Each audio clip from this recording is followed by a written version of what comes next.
Hi guys, my name is Laura and today I'm gonna show you another amazing place. This time we're gonna look at the Ukraine and we're gonna look at old, very interesting structures. Gonna check out the strange stories about how they were supposedly built.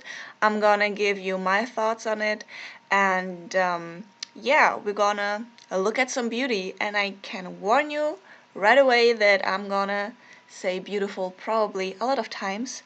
I just woke up, so I'm not completely there yet, but we're gonna get through this with a lot of fun and excitement.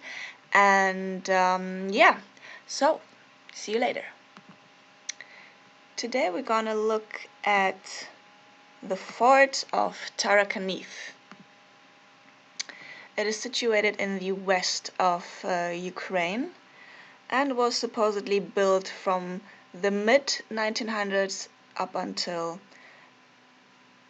1900 itself. I think it started 1873 and was completed in 1900. So firstly we're gonna just, without the backstory, look at this huge, immense structure, and then gonna go through some facts about this place and how and why and by whom it was supposedly built. So here we can see a huge entrance, then a smaller entrance which for sure goes underground, and here a door for the little people. This is one of the big windows, and you see that it's quite eroded, it's quite destroyed, and we're gonna go on some different ideas about how. And you see, of course, it is flooded. I can say straight away that this structure goes down at least 5 stories. And what we also can see here is the different types of materials. So in the beginning they used stone and red bricks, as you can see, and then later they added on cement. In my belief, this was added maybe in the 1950s. They say earlier, but I don't know about that. So they supposedly built this immense structure as a fort to protect the Russian borders.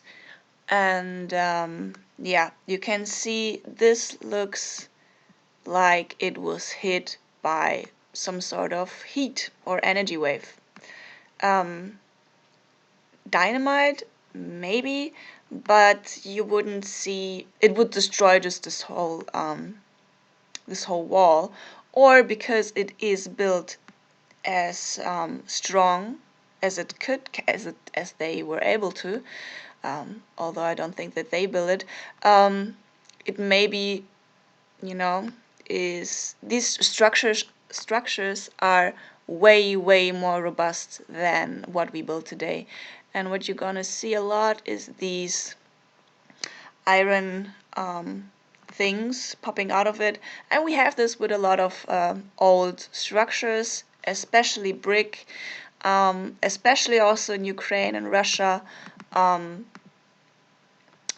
They seem to have been machines, conductors, power stations, so to speak. And here we see it again. They covered this big entrance, and this goes down way below the ground. Again, this looks like this was the original size for the big people, and then they made it for the smaller people.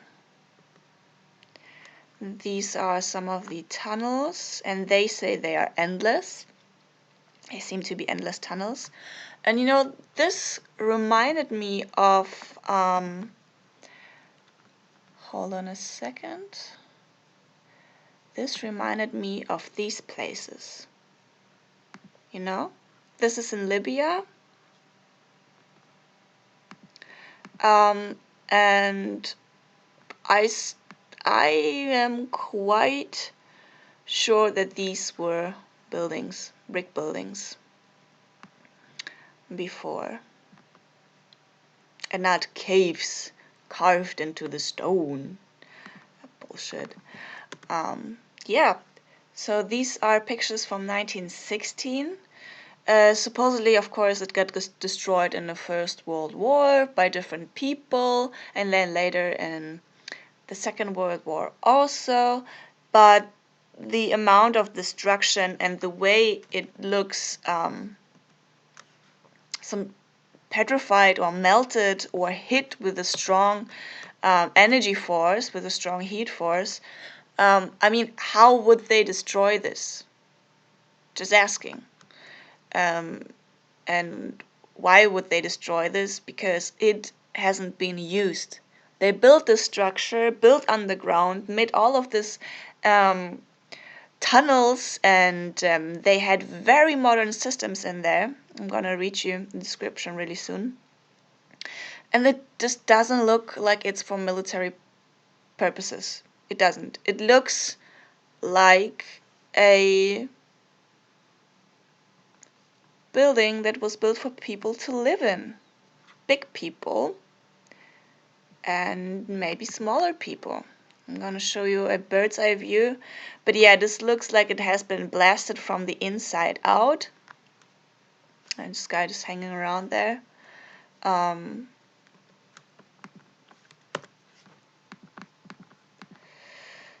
Yeah, so very, very strange thing. And this is how it looks from bird's eye view. And of course, it is surrounded by a star. We have a canal here. So all this groundwork, even, it's just hilarious. And this is, they say this is like a diamond shape. I don't know, it doesn't remind me of a diamond. And not far from it, we have another fort, which is called a castle, but it's not a castle. So here we have this one fort, and here we have the second one. So they supposedly built this, I haven't looked up the information on that, but they say it's for military purposes and then they don't use it. And as you can see, I'm going to show you in a second some pictures of that. This also was a star fort and not a castle. And they don't use the word fort a lot of times. They use the word castle for a lot of the buildings in Ukraine, even though they are very different in architectural style. So we're gonna look at some different stories about it, and we'll see that there are very funny inconsistencies. So the abandoned fortress was built in the 19th century to defend the Russian Empire's western flank from a possible German or Austro-Hungarian attack. Now it lies just 1 kilometer, blah blah blah. The now abandoned fortress was reportedly built for as much as tens of millions of rubles. And here we have 66 million rubles. And here I have from the Wikipedia in Ukrainian, because I couldn't find it in English or in Russian. It says 6 million rubles. Interesting. Very interesting. So it was started in 1873, then built in 1970s and 80s. They progressed to build it, and in addition to stone and brick, as I said, during the modernization of structures that lasted until 1908, the newest material at the time was used, and that was concrete. So it was started in 1873, and in 1819 the royal family came and said, yes, this is okay, we can use this now. Alrighty. So yeah, he says basically it's the same, just like the numbers change a lot.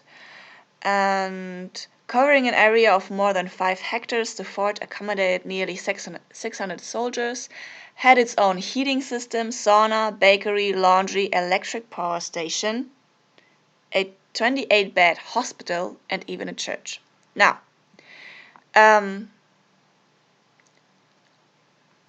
this hospital seems a little bit small for the size of this thing. It had, of course, a church. So it doesn't seem like it was built for military purposes, as I said in the beginning. Despite the large cost, the Tarakaniv Fortress was never used for defense purposes. In 1900, Russian army commanders came to the conclusion that the southern western border was relatively safe and removed most of the army personnel, turning the building into a military warehouse and then into a prison. There it goes again with the strange facts. So they say that in 1900 they said, oh well, it's fine now, we're not in danger, so we can turn it into a warehouse and then into a prison. Here on Wiki it says that in 1890, so 10 years before that, they say we can use it now. 10 years after that, they say no, it's safe now, we don't need to use it. Let me move this a little bit. So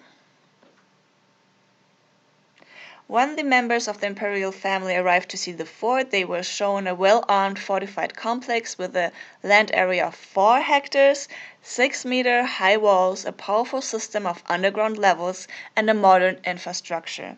The fortress was equipped with a ventilation system, electrical supply network, water pipeline, wastewater disposal system, and even telephone connection. To serve the needs of the garrison, there was a medical location, dining room, laundry room, and bakery. There was also a garrison church. The fort was armed with 40 cannons and 10 machine guns, blah blah blah.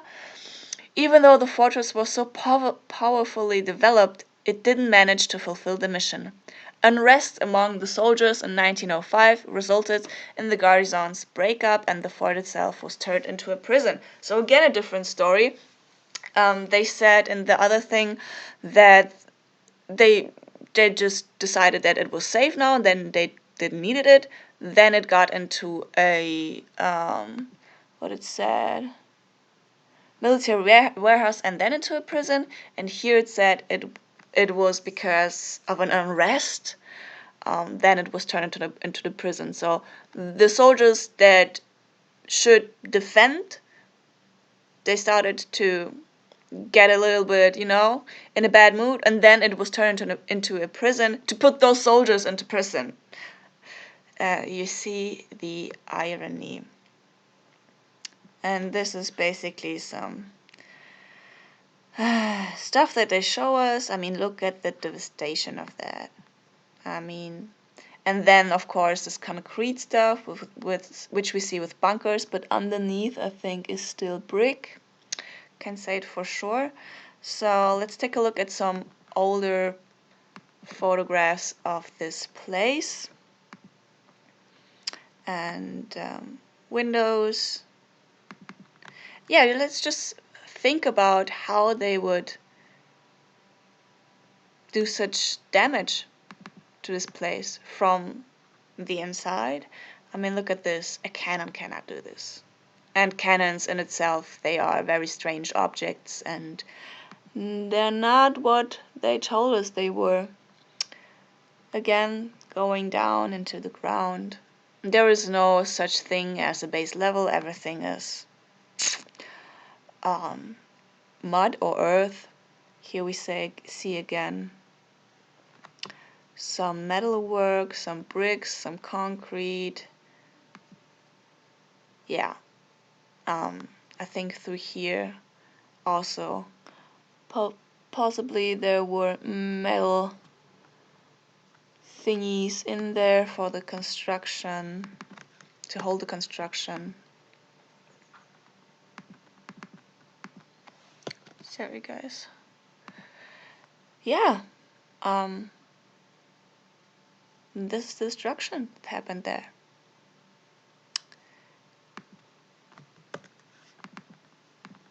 Very strange. Very, very, very, very, very strange. And the second fort I showed you on the map, let's gonna take a look at that. Where is it? Where is it? Here. So we have again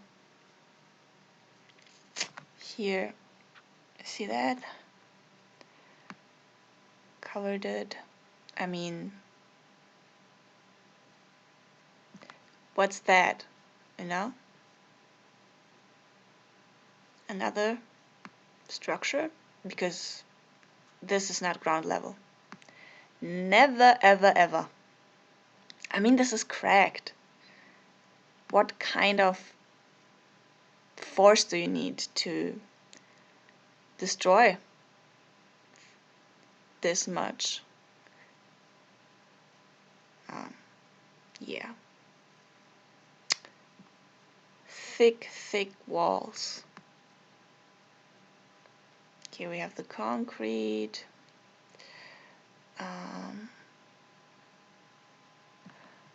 Where was it? I think it was here. Yeah.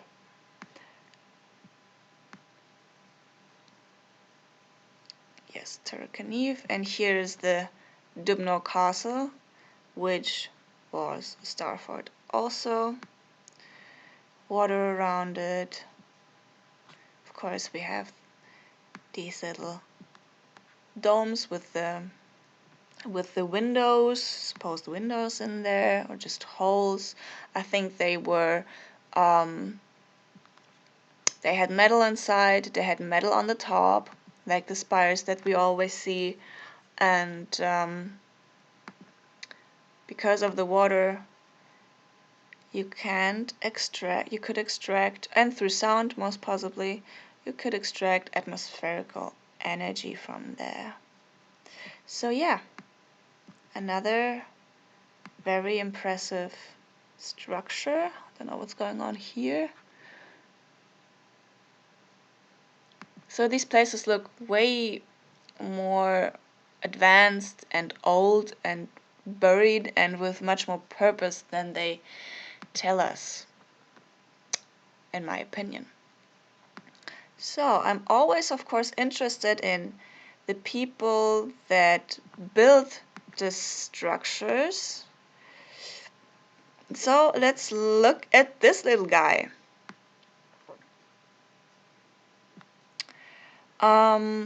Here's some information that's also interesting. The new system of defense lines was designed by prominent military engineer Edward Totleben. And he was so prominent that his family is not to find anywhere. And also the name Todleben. Tod is death and Leben is living, so they are death people living. Interesting. According to the plan, one of the most important fortified strongpoints on the border with Austria-Hungary had to be a construction to defend Dubno, the other fort I was just showing you, and a section of the railway track. The construction works upon Edward Totleben's project started in 1873, and let's take a look at the guy. So here it is in all his cuteness. And what I also find a lot is that a lot of people came from the German territory into Russia, into the Russian army. They studied either in St. Petersburg or in Moscow, and they always have this connection between engineering, architecture, and military service. So later, in the beginning, they construct a lot of public places and mansions and palaces and churches and also military fortifications and stuff like that. And then they become a mayor of some sort of city, because of course they also defended it before. And they go a lot of times into Moldova or Bessarabia, into Ukraine, and Sevastopol and the Crimean area is very, very important place for people to put them into that. And of course, the Russian royals were completely indoctrinated with German royalty, and I think mostly, so what I find is mostly German royalty. Of course, for sure, they were different from Austria and stuff like that, but basically from these types of people, they come into the country and take over everything, basically, or being handed over these positions. But there are still some strange things that don't make sense, like always. So he was born in 1818. Was a Baltic German military engineer and Imperial Russian Army general. He was in charge of fortification and sapping work during a number of important Russian military campaigns. So he supposedly, was building these structures and designing these structures, but this is what he actually did, I think, on the ground. So the funny thing about him is that so he was born in Latvia. His parents were of Thuringian descent and originated in Todleben. So his name is from the from a place belonging to the Baltic noble Todleben family. But had since become merchants. Edward himself was intended for commerce, but a strong instinct led him to seek a career as a military engineer.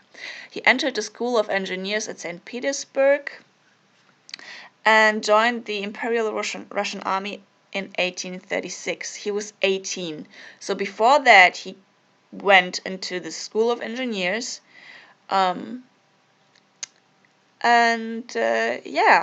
In 18, he just studied there as a teenager, and then became a part of the Imperial Russian Army when he was 18, and later then on began constructions.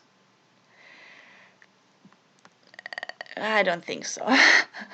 And this is often the case. Like I said, they go and study and they are very young and they get very important positions and important jobs, although they don't have any like references. So what I think happened is that these kids came out of this very strange, noble, aristocratic families, and they were sent to specific places and schools, and they were taught different things. But I don't think they were taught what they say to us that they teach them. I think they went out and found these places and started to look for material, special materials within those places, and artifacts. And this is also what the Third Reich was about, what Hitler and all his dudes were about. They were a esoteric movement. They were fanatic people, and they used material that is still available to us and interpreted it in a very, very dark way. And they were constantly searching for artifacts, for these artifacts from the great stories out of all of the myths and tales and out of the Bible and other ancient texts that we don't know about. They were also very well versed in alchemy and all of these different types of dark arts, like mind control, experimentation in human consciousness and psyche, DNA manipulation, building of atomic bombs. And those scientists were taken after the Second World War into America and into Russia. So you see, these people are globalists. This is like the best word we can say, because they sell us these things. They sell us firstly the globe, and I'm not really that kind of like interested, and I have to know what kind of shape this place is. I don't think it matters that much. But the more I look into the symbology and the more I look into the connections and the patterns, it's let's say it's worldwide. those people have, I think, for sure problems with between themselves. They're greedy as little energy suckers, and they only can steal things. They don't build things. They don't create things. They're not connected to their soul. They're connected to their ego, and they are obsessed with power and bloodlines and stuff like that. So what I see with these places is that they have they are technology. These old brick places, they are technology. There are a lot of different books from the 1700s, the 1800s, and even before that, that show different types of technology, different types of how to harness energy and to turn it into weapons, to turn it into healing devices. And I think this is what they were fighting for against each other in those times. But also, ultimately, they are not divided into nations. They are here to rule, and that's why they need all this sort of technology. But I think this is also why our usage and our types of technology exploded in the past 100 years. They reverse engineer, and you don't even need a spacecraft to fall from the sky. You can just go out and look at the structures that were already here and that we still today can see, like this Tarakaniv Fortress. So I looked into the, what is it called? Codes and Crests. This is from 1902, and they planned to do this magazine often, but they did only one edition. I just thought it was interesting to look at these helmets and these coats. They're not as intricate and beautiful as in the centuries before this. When you look at books from the 16th, 17th, and 1800s, it's also a technology. I don't think it's possible to do this with hand drawings. And yeah, I just found them very strange and very interesting, and especially this one. And these types of helmets, they remind me of different insects. So what were these people really?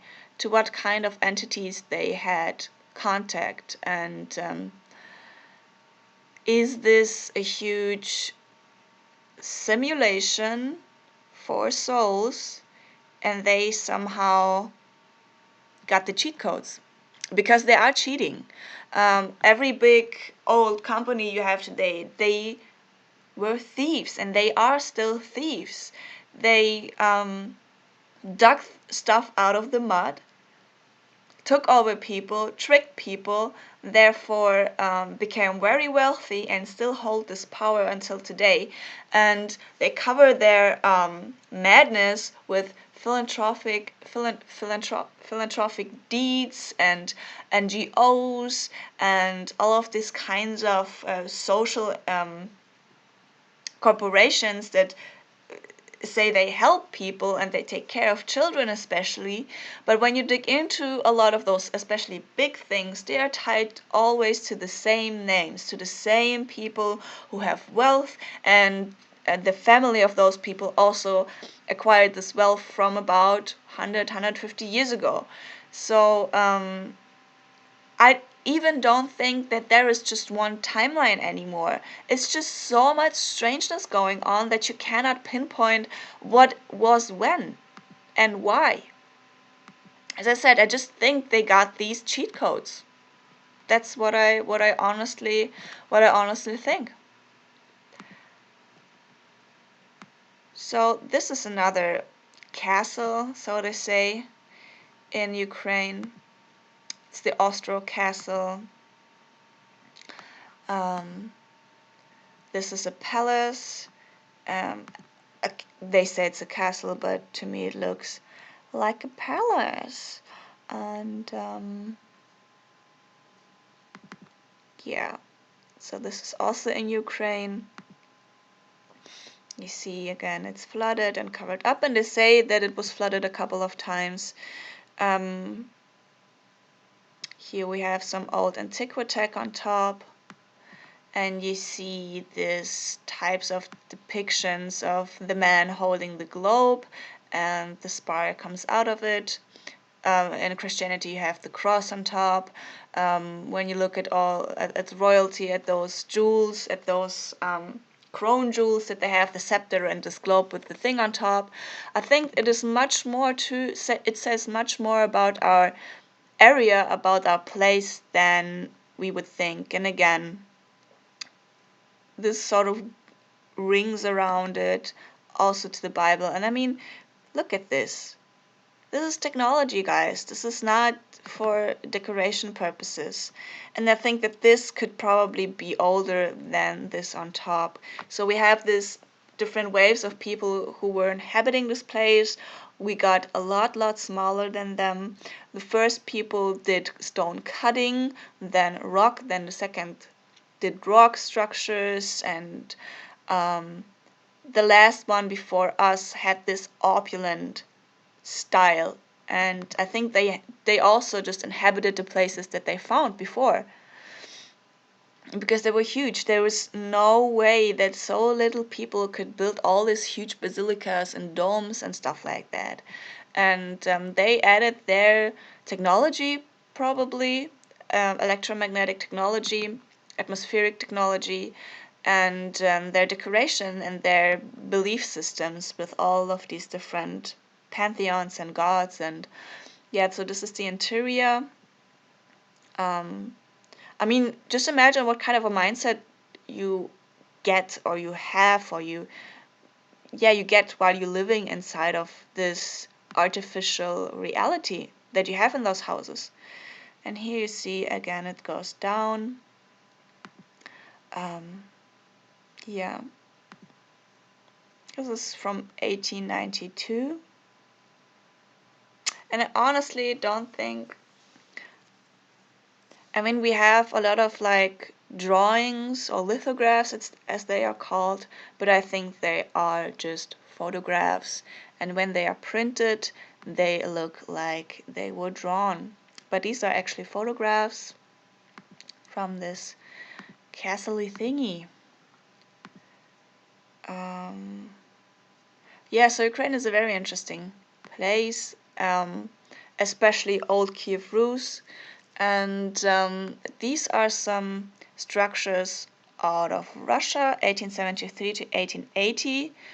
The Models of Russian Architecture was a magazine published from 1873 to 1880. The magazine showed drafts and sketches of houses, public buildings created by the followers of the so-called Russian style in the architecture. This style, based on the traditions of folk culture, derived from the old methods and motives of Russian architecture. Country houses, exhibition halls, public buildings, churches looked like magical houses of Russian folk tales. It was thought that these projects were desirable to build all over Russia. How? This is just amazing. And again, we have this antiquitech. Were they really just styles? Isn't there more to it? And even if this is like made out of wood, a lot of the houses I see here, like in the modern times, it's made out of metal. So we don't know if that was metal or wood. Actually, would suspect that this was metal, and this looks like technology. Probably for healing purpose. Probably there is water here in the basin, I would suspect. And yeah, this is a dacha. Dacha is a country house, and we still have this tradition today. And this is from the old times, where every member of the tribe, every member of the society, had a piece of land. And depending on how good your deeds were, how good of a person you were, how much of effort you put into your society, either in contributing or defending, you get more property. But after 2 or 3 generations, the property goes back. Not the houses, but you get more property around the houses. So I'm gonna do a video on an old book where these types of customs are described. And yeah, it's normal. And these are just beautiful. And 1 second, guys, I'm just gonna give you a little look at how even after that the houses in the country were just beautiful. I mean, they're pretty small, but it depends on the area. Sorry. Let me see if I can find. And there are a lot of them are made out of brick. Oh, I didn't put in the right filter. So let's see if we can find some beauty here. Sorry guys, I should have done this a little bit earlier to look for the right. That's strange. I know why. Now I think we have the right thing. Let's see. Yeah, so you have a lot of this red brick and you have these windows.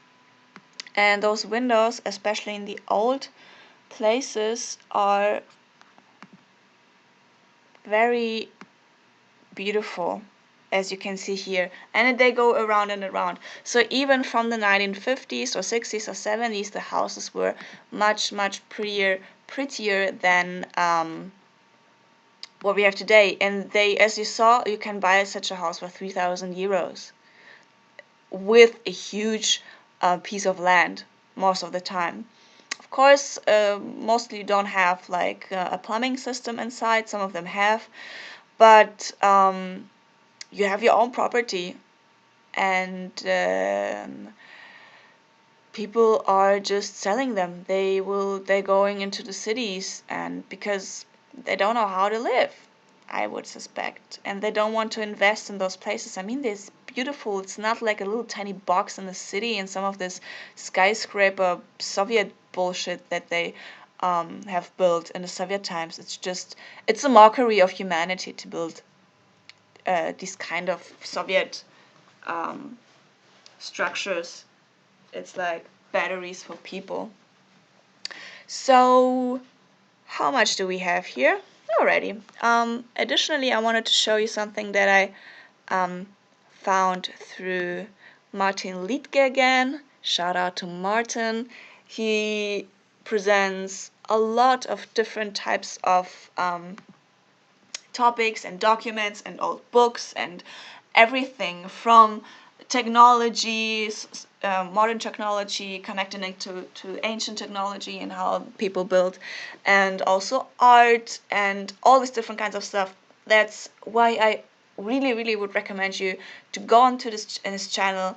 Just put your mouse here on the bottom and look through, and whatever interests you, go and look it up, or just go in his description box and look at the different kinds of books that he presents, because those books are old and they have a ton of interesting information on all kinds of different topics.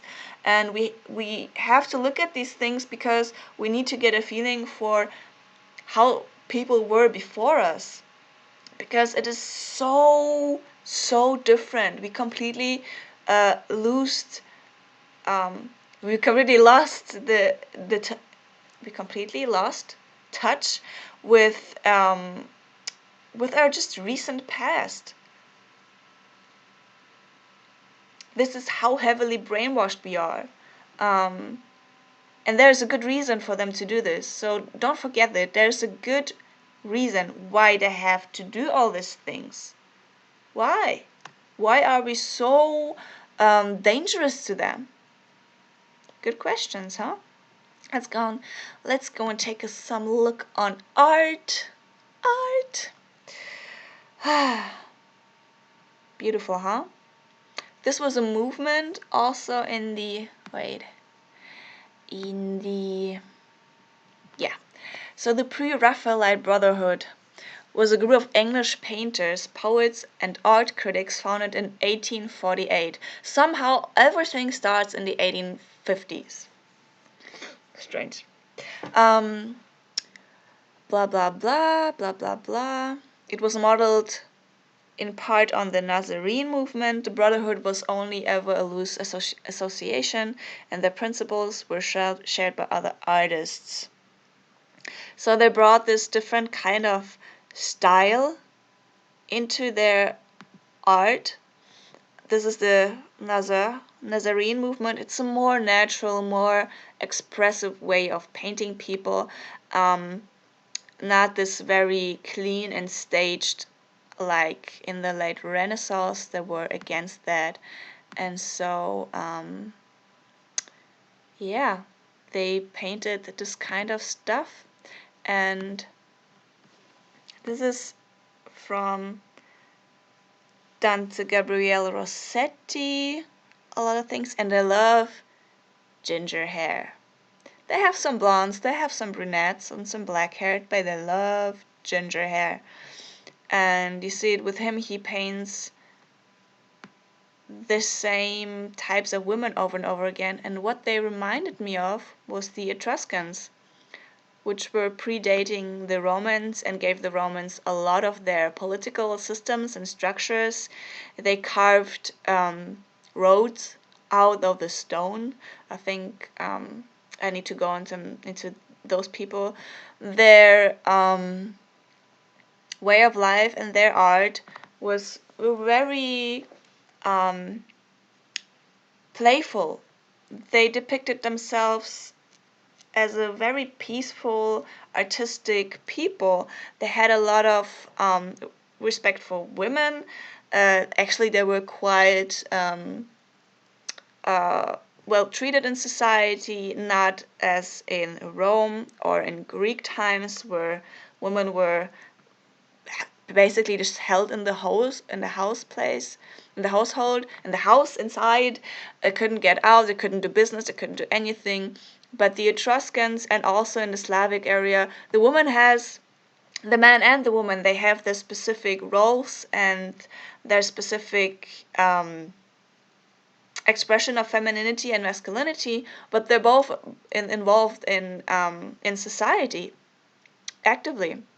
A lot of Etruscan women had their own businesses, and they, like I said, they carved paths through rocks. I think I'm gonna incorporate them in a future video. But yeah, that's what these women reminded me of. And a lot of Etruscans also are depicted with ginger hair and with music, with art, a very elegant and sophisticated way of depicting women. Of course, it depends always on the artist. There are some naked boobies here and there for sure. But yeah, this is something very interesting, and a lot of these by Waterhouse remind me actually of photographs of artistic. It's like you look at an act at a play at a theater, and you take this photograph. And I think that's what they did back then. They had the scenes play out and then painted their own imaginary world around it. Like here. Really beautiful. Really interesting. And you find that a lot of the women have this type of clothing. It's referred to myths, but by the looks of it, it reminds me more of Norse and Slavic myths and tales. Not Greece, not Rome, not those types of expressions. different people. And yeah, but he is here, it says it's mythology of ancient Greece. Homer, Ovid, Shakespeare, blah blah blah. But I don't buy into that. I really, really don't. And then I just looked up Roman woman statue, because if you look at other mudflood channels or tutorial channels, you see the intricate beauty of these statues that look like they were made out of sort of a stone that turned into like a plastic looking thing.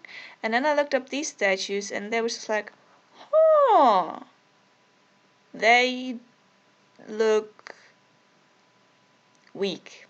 They don't look really, really. They look like they just copied, but they couldn't get to this kind of quality. And this is what you also see. Also, again, yesterday I was looking into a video of Martin Litke, and I saw this type of things before, where everything that is by the officials stamped or marked as antiquity, like Roman and Greek things, and but if you compare those structures, especially when you see them half destroyed, they're not real stone. They look like stages.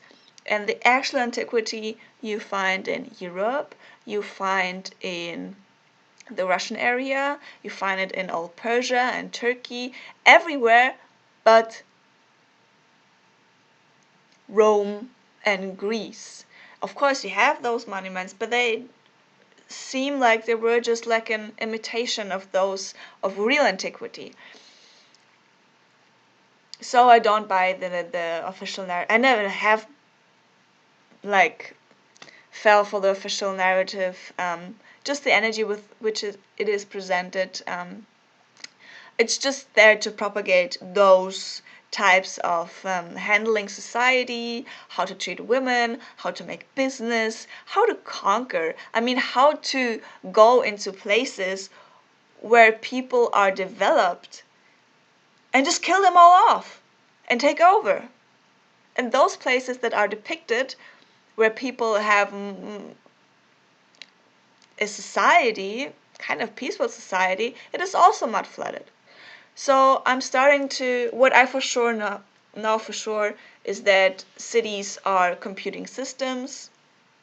If you want to know more about that, watch my video on what is this realm and how does it work. There I go more into that. But basically our cities look like motherboards. The oldest structures of old cities look, of course, much more beautiful than modern motherboards, but still it's a computing system to create reality. And I think that a lot of times special cities, special places were destroyed, new people were then introduced, and it's some sort of a, I don't know if you guys know Westworld, but some sort of this kind of feeling that it's not an organic progression. And this is where I have also my thoughts on, again, Cosmic Agency and Yassi Saru. I still respect and love the information they gave us over the past 2 years. But there are big, big holes in this information. And she also talks about resets and stuff like that, and that the Federation of United Planets, that we are basically under control of extraterrestrials who don't really have emotions like we do, who are more based in logic, and who like to manipulate and place certain things and documents and people into place. But it looks for me, but the way she explained it, one was like there are civilizations coming and growing, and then later on they're falling apart. And I believe in those cycles of dark ages and golden ages, although I think you can program those.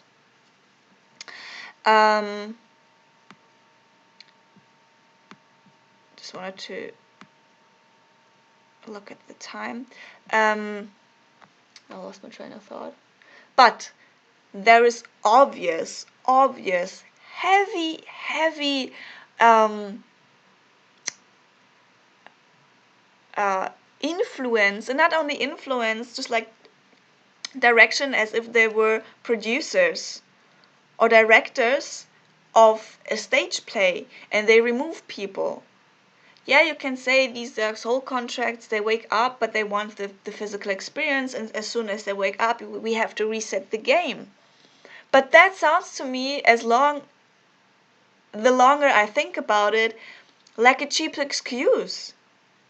They go in and murder complete peoples. They always have done this through staged things, through diseases, through various tricks that they play on people, through trade, through invasion, through taking over. This is not a natural progression, like ascension and descension of peoples. And those people who are doing this have a much more advanced technology. So I'm starting to see some kind of patterns where a lot of people in the alternative community and information that I've looked through for the past 4 or 5 years, they don't seem to go into this type of thing where they look at all photographs and the official history and all these types of things that the mud flood community or the Tatarian community or whatever you want to call it, just people who are looking into old documents and books and photographs and inspiring each other, because some things are strange. And when you look at the beginning of the 20th century, like 1900, around that, or 1815 to 1900, cities are empty, it's completely built out, it's completely mud flooded, people get introduced through this big railway station into a new type of game, into a new type of reality, but they don't really seem to know what's going on. And then people get some cheat codes from the people that were here before, that introduced those people, and they run for it, and they do their organizations and corporations and governments and build this whole new reality within a very short amount of time. I'm actually, after 5 years of research, I'm actually pretty confused to these different types of realities. And I mean, I studied acting, and this looks like a stage. It looks like the Truman Show on a huge scale. And it's also an adventure game, I think. I mean, for me, it's really fun to discover these things, but it's also really creepy, and it's also really strange because it doesn't fit the narrative of we manifest all this. No, it's not the whole truth. There are groups of people and groups of souls or extraterrestrials or whatever they are that mold and sculpture these realities for people that they bring later in. Yeah, so these are my thoughts on that. I'm gonna do, like I said, a video about the book about old Slavic customs, and also about some German cities. And yeah, we're gonna go really deep into the weirdness of this current game that we are in. And you know what they always said, life is a stage, life is a game. And that's why we need to figure out how to play it and how to hold a certain frequency within ourselves. Because on everything, what is the base of everything is frequency, energy patterns, geometry, but frequency and consciousness in itself. That's why they try to mold us this in these harsh ways. And the more we know, the more we will not understand, but the more we know, the more we know. And we're not feeding ourselves, or we stop let them feed us with their narratives and become sovereign again in our thinking. This is what we need. And this is what I truly, truly believe the generations that come after us are deserving. Alrighty, guys. So, I wish you a lovely day, and I hope to see you next time. Subscribe if you like, leave a like or a comment. I'm always interested in your opinions. And yeah, see you next time. Bye bye.